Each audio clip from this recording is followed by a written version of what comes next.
All right, let's learn about visual programming using the program called Scratch. So the Raspberry Pi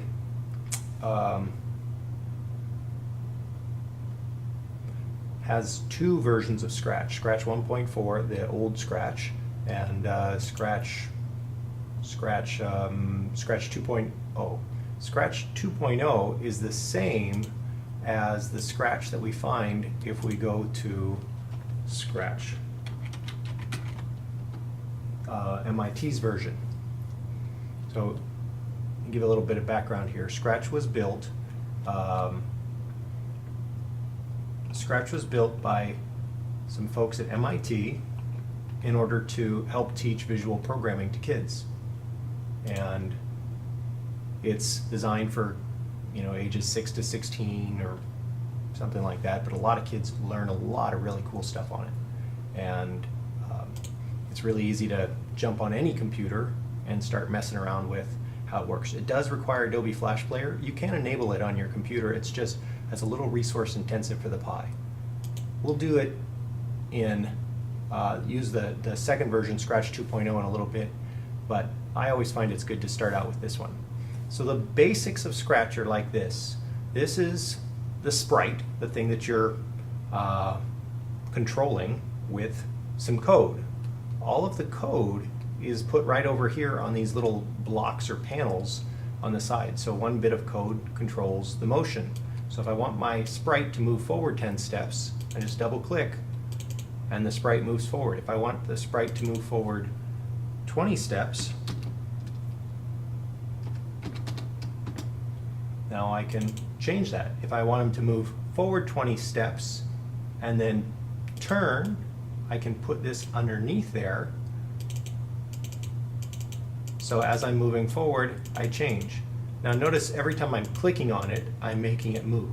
If I don't want to have to click my mouse every time, I can give it a command like, hey, oops, when the space key is pressed, now please move forward like this.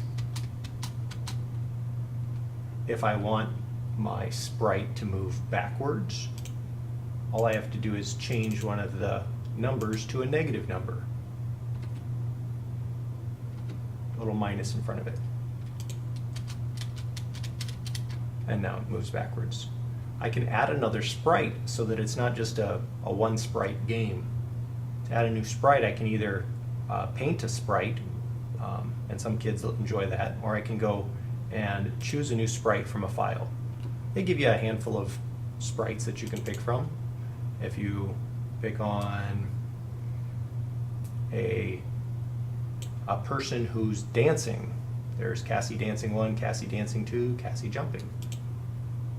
If I say OK, that becomes a new sprite that's right here in the corner. Now Cassie could stand there and move from side to side just like I do here. I put steps in and I double click on it. Now Cassie goes this way and then does something a different way. But you know that little, the number of different ways that she could look. There's one outfit where it's Cassie in this position, but I could add a new costume to Cassie so that when she's dancing, I pick that she changes position. I have to go find Cassie dancing. Now here's Cassie dancing 2. Okay? And notice how the first one to the second one looks kind of fun. I can add one more and maybe I'll get three scenes of her dancing in 3 different ways. And if I can figure out the code, then when I hit the space bar, she'll bounce between those 3. Okay? So Cassie 1, Cassie 2, Cassie 3. All right.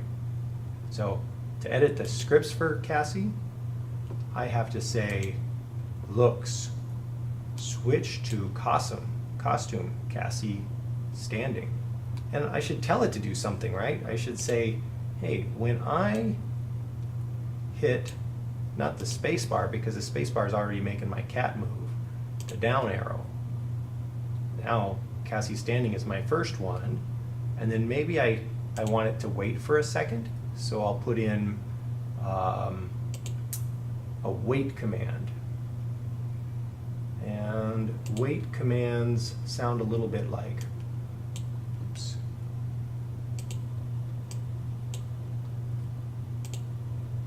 Sound a little bit like control ones. So switch to costume 1, and then if I don't want to go find this one again, I can use one of these commands up here, which is just duplicate. So I can go and duplicate that section of command, put it down there, and then duplicate that section of command again, and put it down here.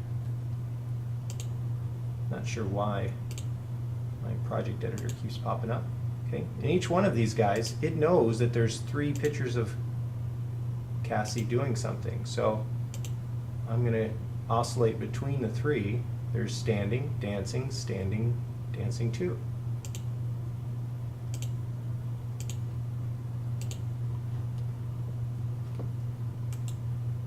I'm just going to close that window right now. Standing 1, dancing, standing 2. Or dancing 2, dancing 1. Okay, let's see how it works. Hit the down arrow. Oh, that's great. Dancing in that kind of fashion. This, and obviously we need some background here. So a background is what's called a stage. If I click on the stage, I can either import a background, which Scratch comes with a handful of beginning backgrounds. Maybe a set of stars would look great, or a gravel desert. I put that in there, and now it's part of the story scene that comes out.